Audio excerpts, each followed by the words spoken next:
But let me go back to the actual physicalness of the beach show moment and why it's so important. Because I believe that we have the answers to a lot of our uncertainties all around us all the time. We just don't get to them because we don't sit down and be quiet enough. Because we don't sit down in the silence and sit in the silence. No podcast, no music, no nothing. Sit with the silence. Because I believe there's so much power in that. Hello, everyone, and welcome back to Beyond the Boost. Today, I am joined by Adam Roach. Adam, when we talked before the recording, you used a phrase, and that phrase stuck with me. You said, to be misunderstood is to be understood. Let's start there. Okay. Where should we start? Where do you want me to take this? I mean, I can take this so many different directions. So when you say that, what does it mean for you? Well, I mean, again, I can take it in the context of where I've heard it from, and I'm a very spiritual guy. So we can take it from that standpoint. And this was just taught to me many, many years ago. If you look at Jesus, he was a very misunderstood person.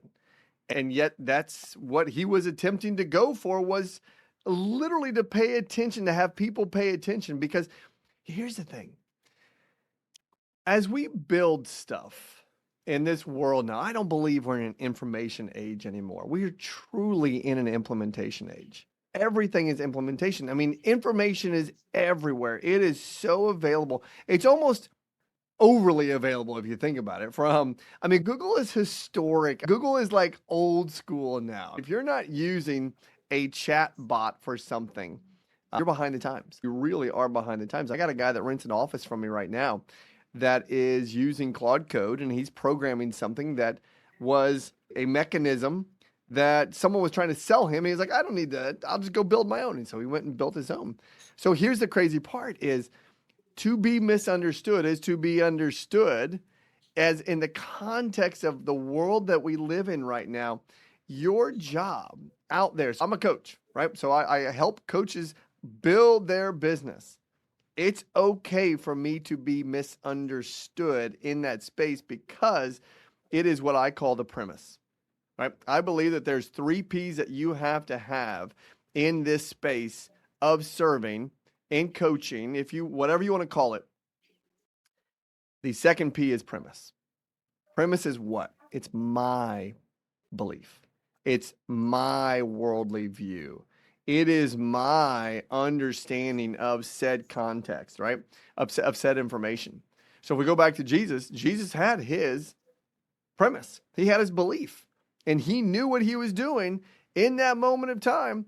And people didn't necessarily understand, but they wanted to listen. It's the same thing we're doing right now. We have a blueprint. Sure, everyone has a blueprint. I believe in the blueprint of what we have built in our 4 phases serves coaches, just aligns with what they're looking to accomplish. And so we could be misunderstood in that space until we are fully understood that, oh, those 4 phases can help me get out of this container of success that I'm not being called into anymore. Let me check it out. Let me understand. So that's really what the origin of what that was from, and I live by it.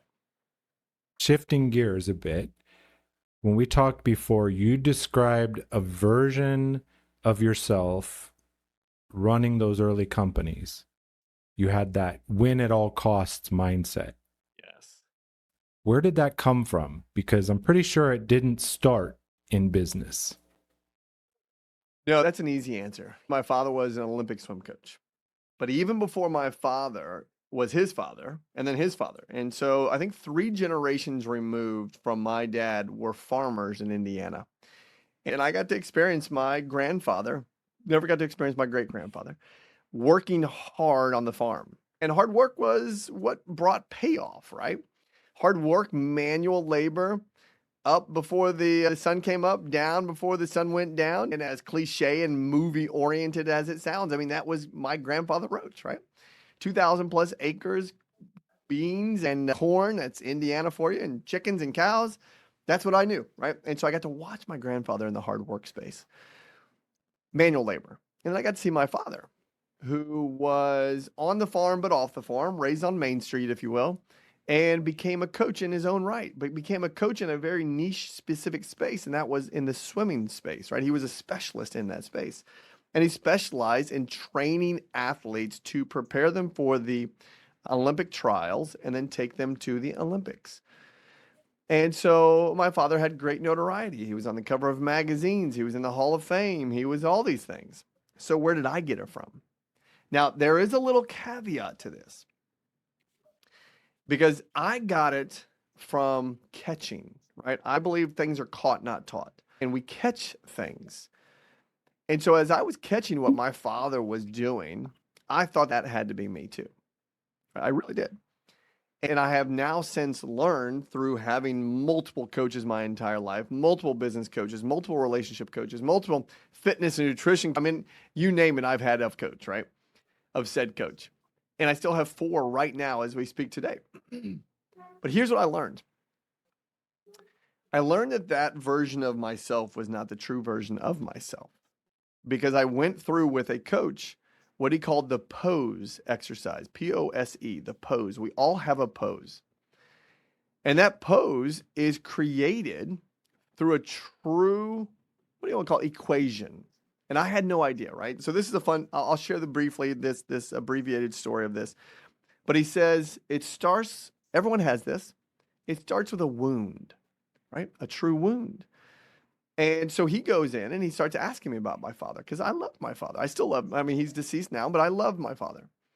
And he says, let me ask you a question. Was your father active or a passive dad? I said, I don't think I know the difference.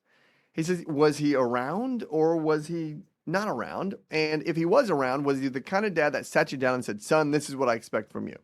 Or was he a passive dad and he just basically taught you things based on how he acted? So that's good. I said, I think it was the latter. He was passive, if that's the way you want to define it. They said, great. He said, where did your dad, where did he get his fulfillment from? Was it from church? Was it from the family? Was it from external? And I thought, well, we had family dinners, but he was gone a lot of the time. And he didn't really go to church with us that often.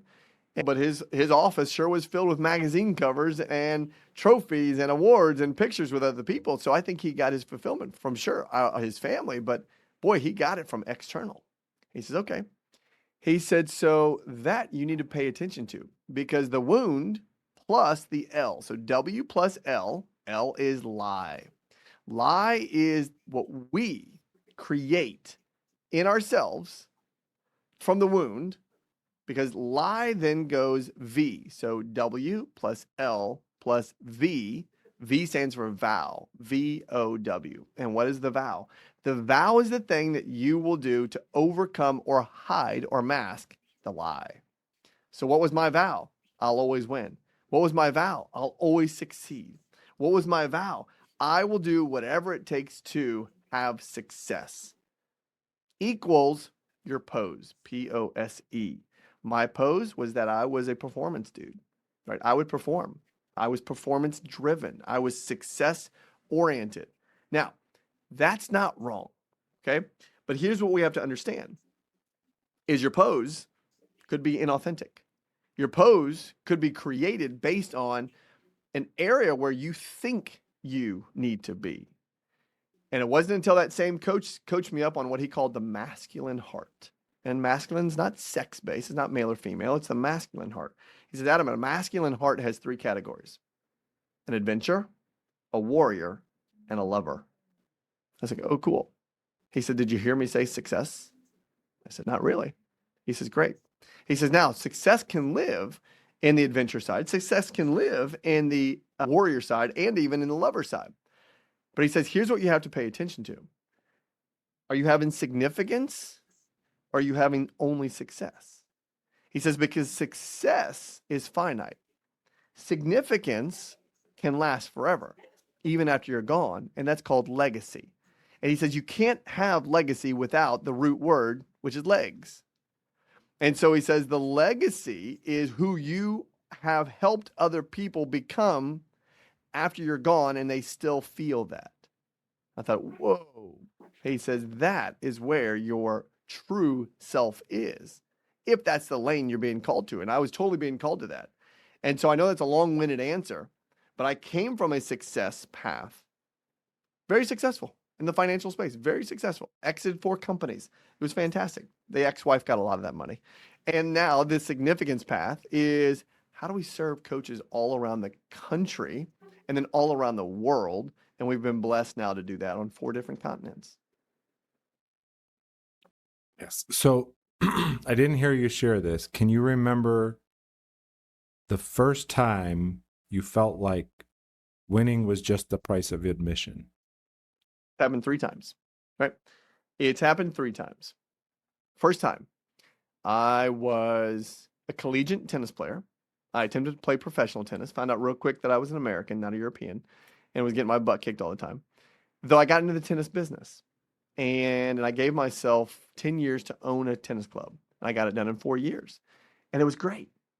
But then about year 8 or 9, there was something off. Something was misaligned, and I didn't know what it was, and I was actually pushing it away. I was like, who wouldn't want to be in Beverly Hills? Who wouldn't want to be teaching Tom Hanks and Courtney Cox and Val Kilmer tennis, right? Who wouldn't want to be doing that? So from the outside looking in, life was great. But from the inside looking out, something felt off. Then it happened again in the real estate investing space, right? I was a flipper and I was a wholesaler. And that was a short-lived time period because the market beat me up. But at the same time, I learned through it. And then I got into the real estate brokerage ownership standpoint and owned 3 of them. And the same thing happened was I felt like the container is what I call it, that I was in, which is conditioning, right? Conditioning means that we feel we are supposed to be in that lane because of the season of life that we're in. I felt uncertainty. I didn't know what it was, but there was an uncertain feeling around it, and I had to go create clarity for it. I had to go create clarity of what that uncertainty was.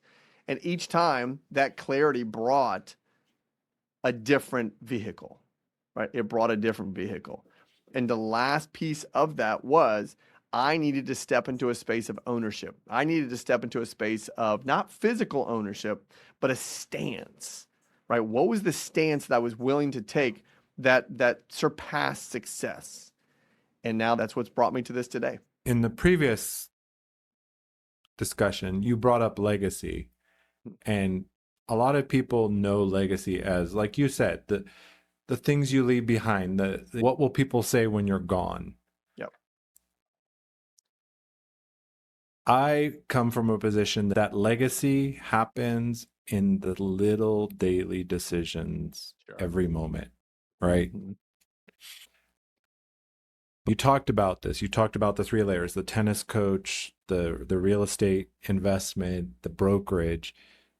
You had the franchises, you had the agents, you had market share. From outside, as you said, you were exactly what that identity was supposed to create. That's right. Oh, I forgot. I had a software business in there too. That was massively successful. Yes. But what was it costing you that nobody else could see? First of all, if this is a video podcast, they'll see I have no hair. So that's first. No, I'm joking. What was it costing me? Great question. Because looking back on it, I think it's an easy answer. And that was the character, right? It was costing my character. Here's what I mean by that. When I owned my brokerages, I was a recruiter, right? I was a recruiter of people to bring in. The way I looked at it was the more people we had, the more revenue opportunities we had. Same thing with my software company. The more users we had, the more revenue opportunity we had. And I was known as a recruiter. And while that wasn't wrong, what it was costing me was I was so focused on the numbers. I was so focused on the growth aspect that I was missing empathy, right? That I was missing the relationship, that I was missing things that mattered more. You know, I had a real big business owner mentor one time say, Adam, you know, the cool thing, you know how you can define success is when you're walking through your own company and people don't know who you are. I was like, oh, that's kind of cool. I, on the flip side, could walk through my own company and not know who everybody was.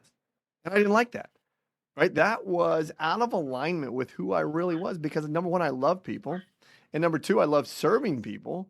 But yet all I was focused on was warm body, warm body, warm body, warm body. Get them in the door, get them into production, get them in the door, get them into production, get them into the software business and have them have success. But if I Yeah, walked into a room of 1,000 people, I wouldn't know their names. right. It sounds like you were operating in that kind of that automaton, right? Just a machine, just boop, boop, boop, boop, boop, boop, boop, Yeah. boop, boop, boop, boop, boop. Yep. All right. So you didn't mention it, but you told me before there was a divorce in there and you lost like 3/4 of what you built. That's right, I did. What was happening inside your identity at that point? Well, that's easy. That is a case where my focus was on the success of business, not the success of family. And there's other factors that can go into the reason why I got divorced. Though at the end of the day, to take my software business as an example, I'm on the East Coast of the US and my software developers and partner was on the West Coast. And so that was 3 hours behind us. So at 9 o'clock, it's 6 o'clock, and those guys are still working. So I'm still working too. At 12 o'clock Eastern time, it's 9 o'clock Pacific time, and I'm still working because these were big businesses that we were building. And it did. It cost me a relationship. It cost me connection. It cost me focus. And I say focus because I lost focus, right? I lost focus on what commitment I had made under God. And it was not repairable, right? It was not repairable. So yeah, all that success as it relates to financial, yeah, lost the majority of it. Right. Kind of top of the mountain, down in the gully kind of moment, Well, sounds like. it's again, Which isn't necessarily a negative thing, because I no, it's feel mm-hmm. those valleys tend to be where we see the most growth. We don't grow on the peak.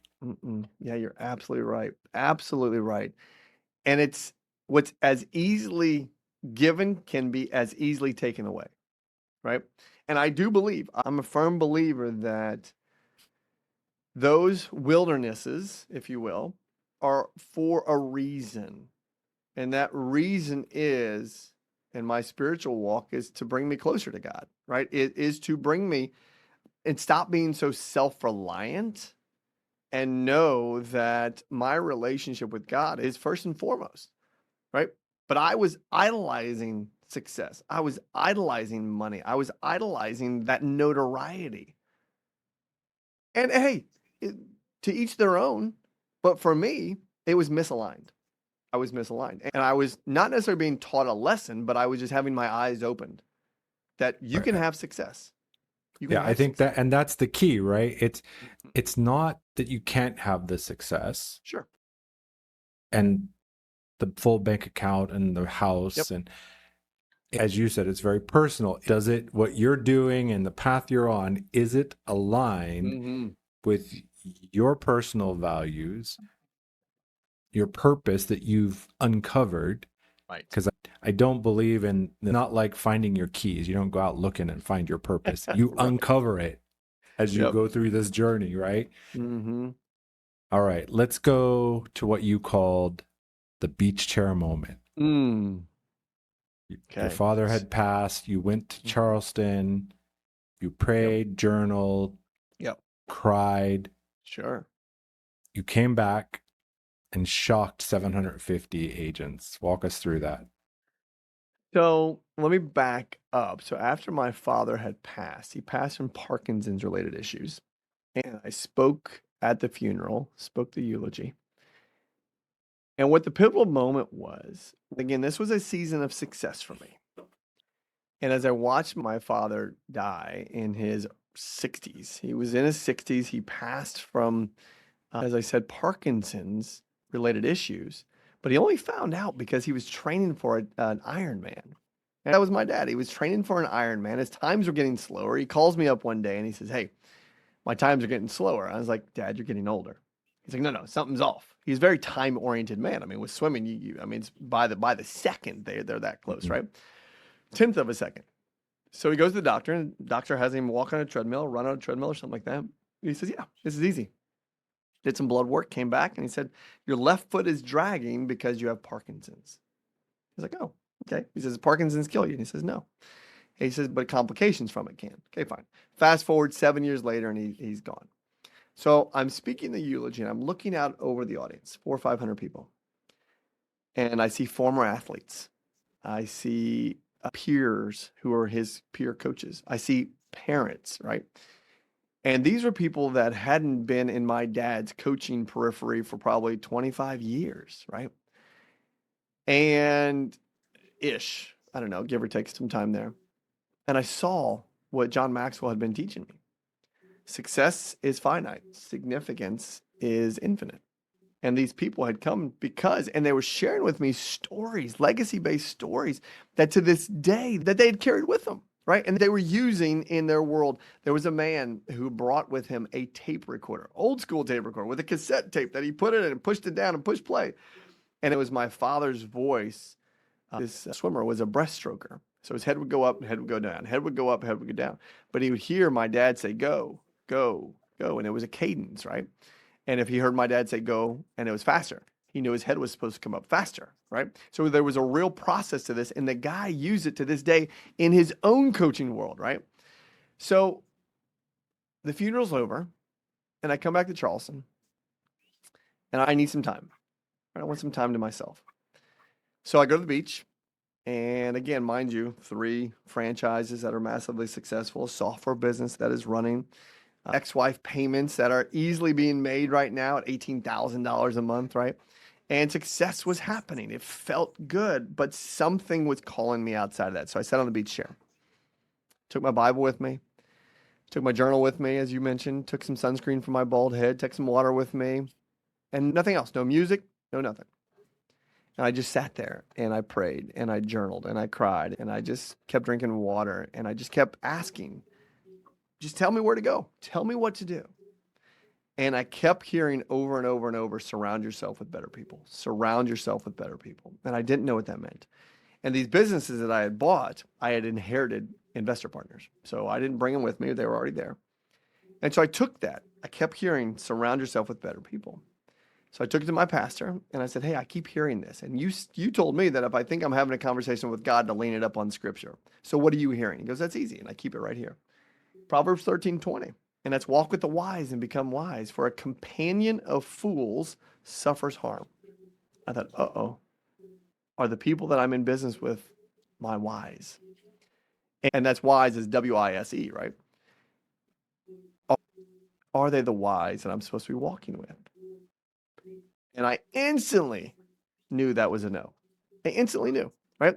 Because I felt something was off and I just couldn't identify it.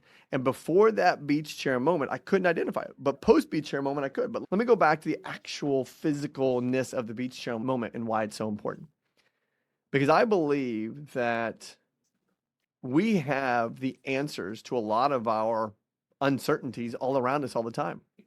We just don't get to them because we don't sit down and be quiet enough. Because we don't sit down in the silence and sit in the silence. No podcast, no music, no nothing.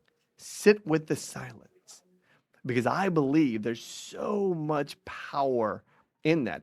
I'm a go, go, go, go guy, right? I love to go. I love to be on the go.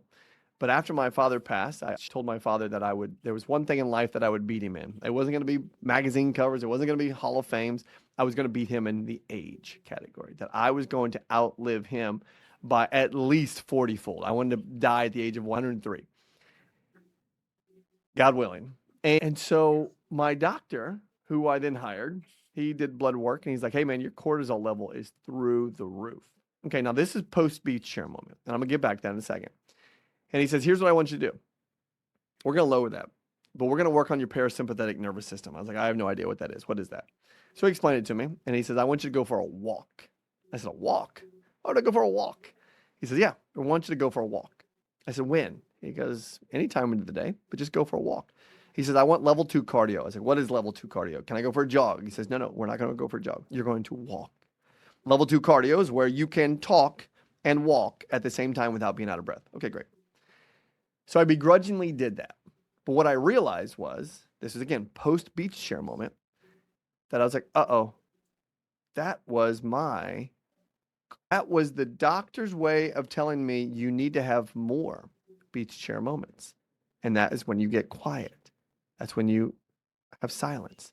So every day, that's 6 years removed now. Every day I go on a 30-minute walk. No podcasts, no music. It's just me, 5 a.m., going for a walk. I listen for certain things. I listen for 10 things, and then I pray. And I pray out loud. And that's where I get to have my inner time. But let's go back to the beach chair moment. When I heard that, walk with the wise and become wise, for a companion of fools suffers harm, my pastor said, have you ever considered selling your businesses? I said, no. He said, well, I'm not going to tell you what to do, but you probably should pay attention. So I did. I prayed on it for about 2 or 3 weeks. And I went into my investor meeting. I backed them up back to back to back the exact same day. And I said, guys, today's easy conversation. I've surrendered to something that is calling me. And the simple action item is either I'm buying you all out or you're buying me out. And I'm not going to decide. You're going to decide. And yes, I know I own the majority of these companies, but that's okay because I'm surrendering to finding the wise that I'm supposed to walk with. And no offense, it's just not you. And they were all taken aback. 3 meetings back to back to back, just like that. I was scared to death, but I had surrendered to what I was supposed to be doing. And I did. And they all came back and said, hey, no problem. We'll buy you out. We knew what the process was. I had great exits. And that's what led me to this freedom to build what I was supposed to build. And now here we are. And I love it. So that's the beach chair moment. I believe everybody should have a daily beach chair moment, or if not, at least a weekly beach chair moment to get and sit in the quiet. Absolutely. I was just teaching on this on a LinkedIn Live, that pause and quiet. Because if you're going through your day just nonstop from one thing to the next, it never gets quiet enough ever to hear what you need to hear. Yeah, so right. True. And the pause is real. You used Proverbs. I think it was Elijah.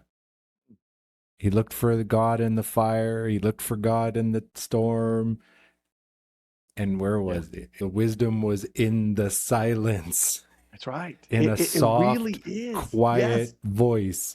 Yes. And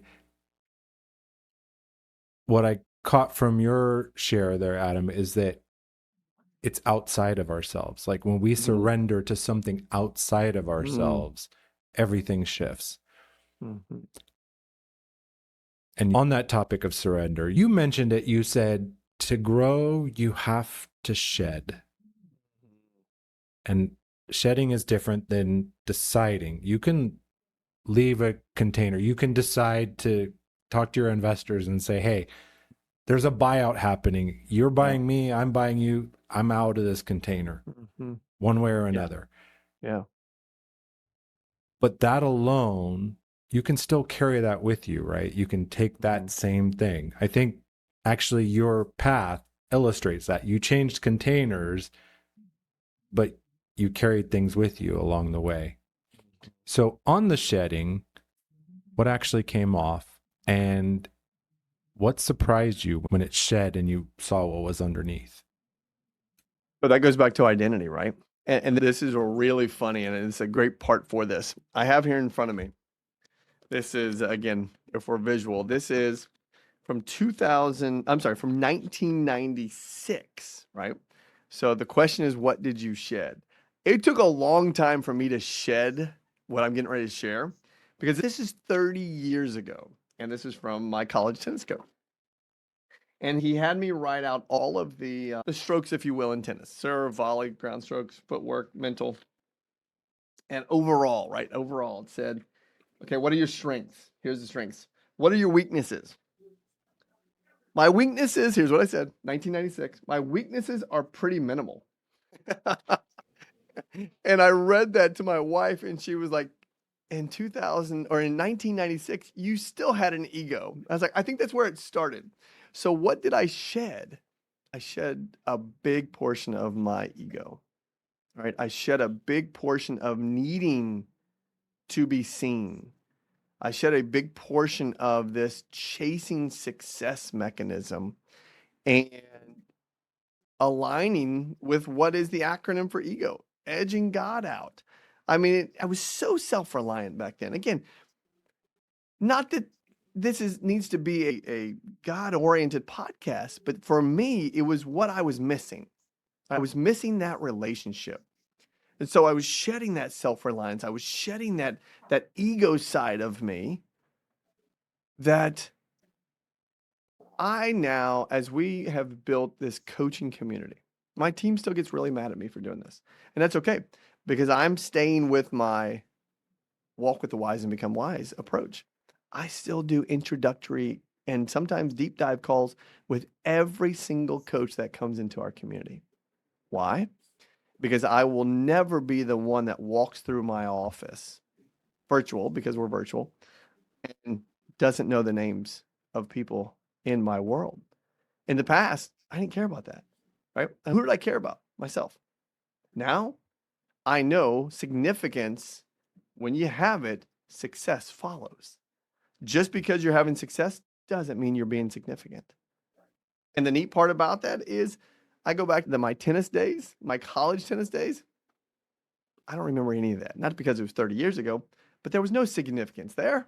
It was just very success oriented, which led me all the way up to 2019, which is when I exited everything and went on this significance journey. So shedding of my own self, massive ego. Well, and I picked that up when you shared the story at your father's funeral, the pre-breach chair moment. And in his death, you learned a lesson that you didn't catch while he was alive. And what I heard was what you just said, that the significance, we can call it significant, I might say impact, but it was about relationships. And as you said, it started with your primary relationship, because when that's off, none of the other ones work. Yep, it's all off. Yep, it's totally off. And Right? now When being married again, oh, that next to my different. relationship with God, that's number two. Yep, that's number two. And we said it to the kids too. It goes God, husband and wife, kids, in that order. Right. That's In that another order. one where people tend to get And then things out of order. work relationships is last in my category, right? And so what's really fun is we've got, I don't know how many coaches in the community, but we have a great deal of coaches. We've been blessed to have many coaches in the community, and I don't get a single text message on help, right? They know to lean into the community. And that's the neat part. Even though I know them all by names, even though I could all reach out to all of them, they know that they are fourth on my totem pole when it comes to relationships. I love them. I love them dearly. And they're still fourth on my totem pole. But isn't that what true community is? You don't have a leader of the community Yes. where everybody has to go to that leader. Right.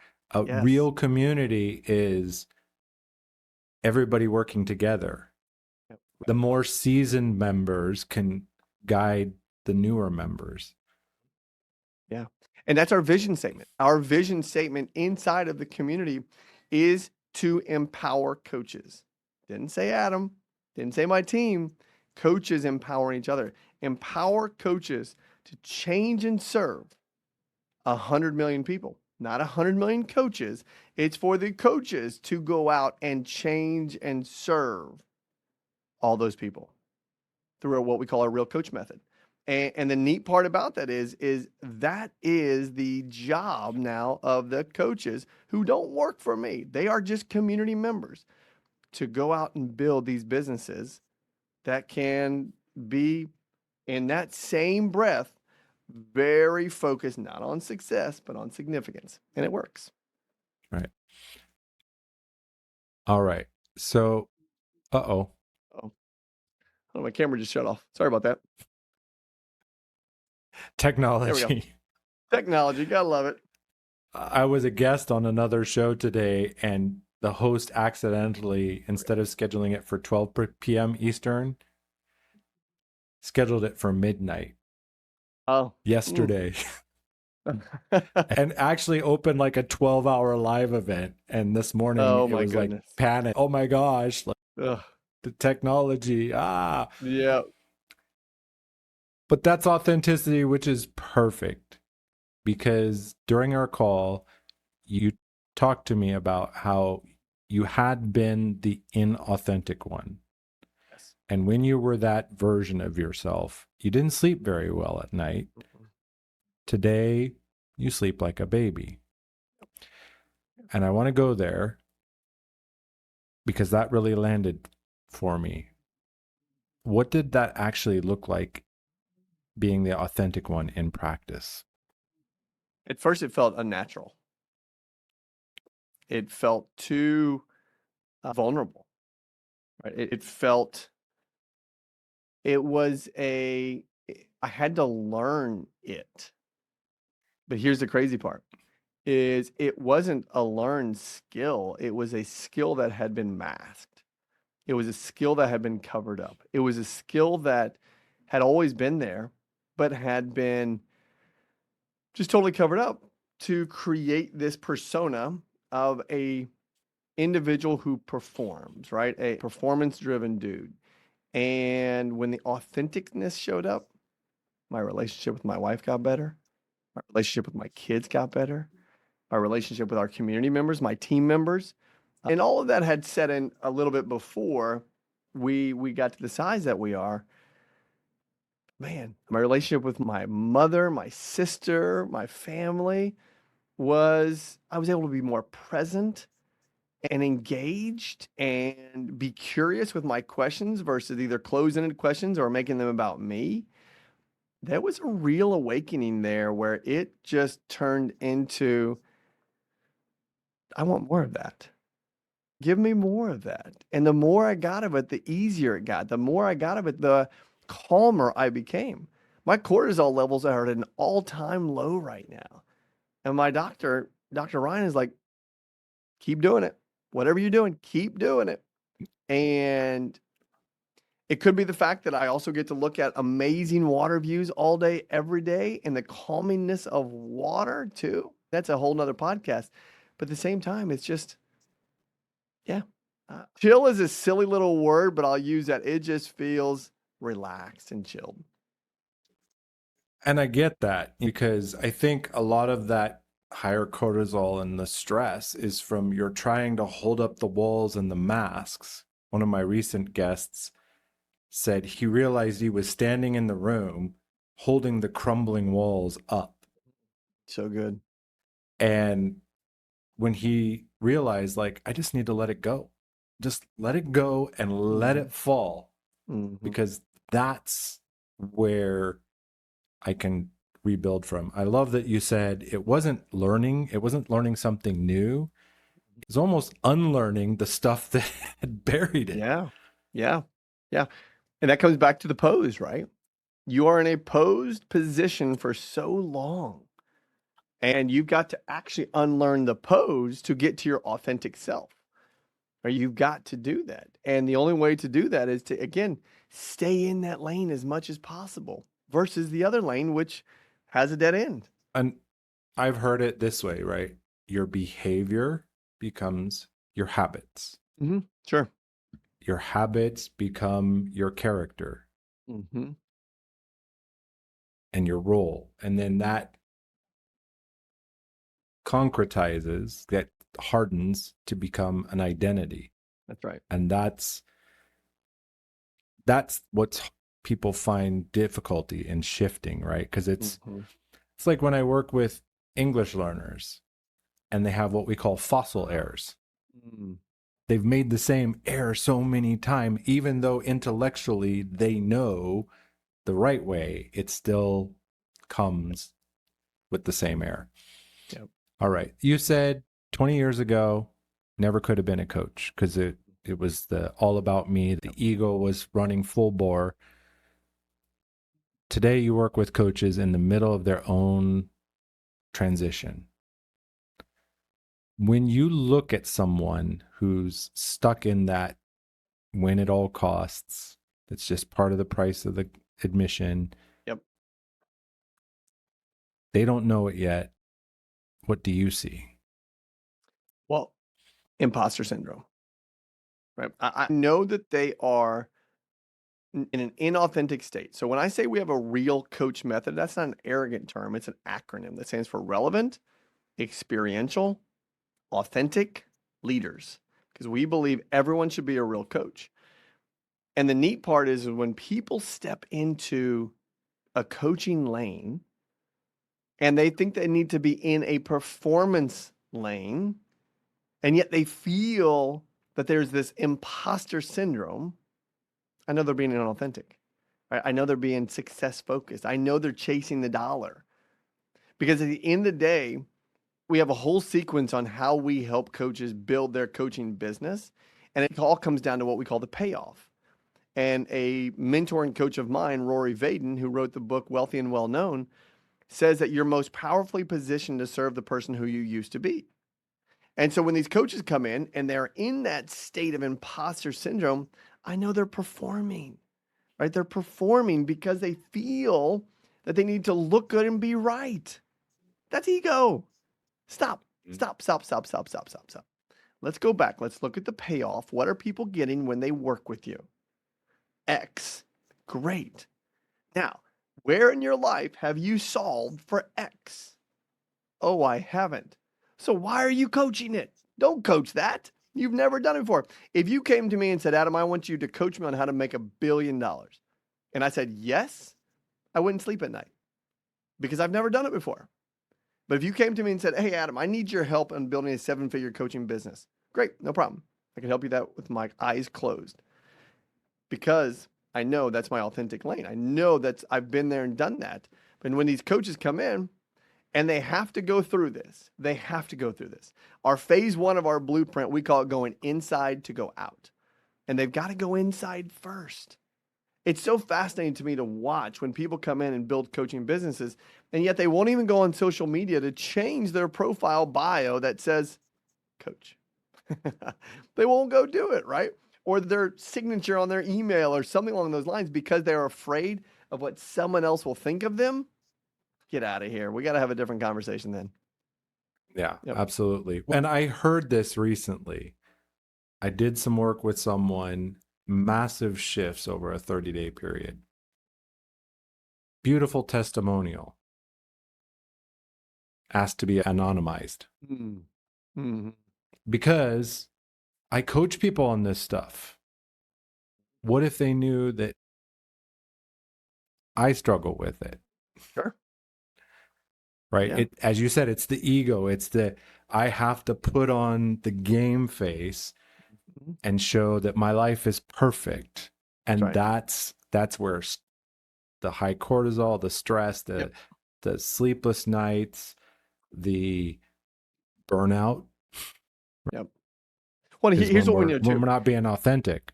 You can't build from that state. If your cortisol level, if your stress level, if your whatever burnout level is so high, your creativity becomes zero or It's non-existent. in the It goes down. basement. It's Yeah. gone. Yeah, it's in the basement. So if you aren't feeling a sense of creativeness, you need to check that. Right?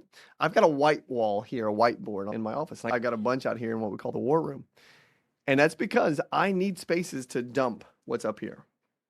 And if I don't dump stuff up there, then I get what's called mental constipation, right?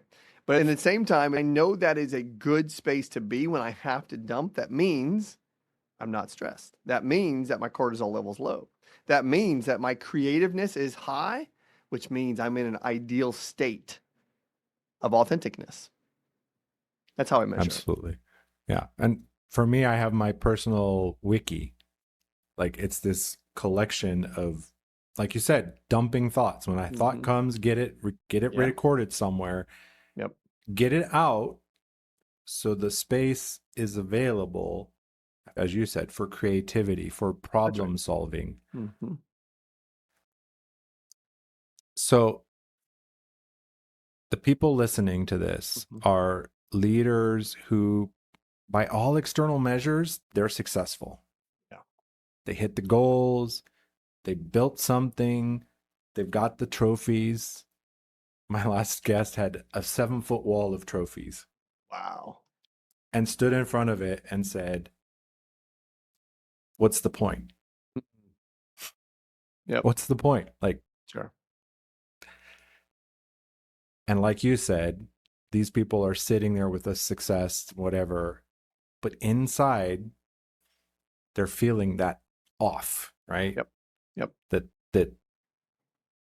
the old version of success, it's not enough, but they don't yet have the name for it. Yeah. You've been inside that. So tell us what you know. We got to identify it all first, right? And that is your 4 stages. Identifying the container that you're in, stage 1. Stage 2 is identifying your uncertainty, right? You're feeling it right now, but you've got to lean into it. You've got to step into it. You've got to go understand what is causing that uncertainty, because most people push it away. Stage 3 is now creating clarity, right? When you have uncertainty, that's there for a reason. You have to go create clarity on what you need to lean into, create clarity on what's causing the uncertainty, and lean into, okay, what am I being called to do next? What is that? What am I feeling? What would cause me to step into a more authentic state of myself? And the last one is truly your ownership, right? You've got to take ownership of what's on the other side of that fence. You don't need to jump the fence, but you at least need to know what is there. Because if you don't, that feeling is going to stay. It's going to pick at you. It's going to get to a point where you're like, gosh, do I really want to be a 70-year-old tennis pro in Beverly Hills? No, I didn't, which is why I got out of that. Did I really want to continue to fight with the politics and the red tape and the limited growth potential of serving people in the real estate container? No.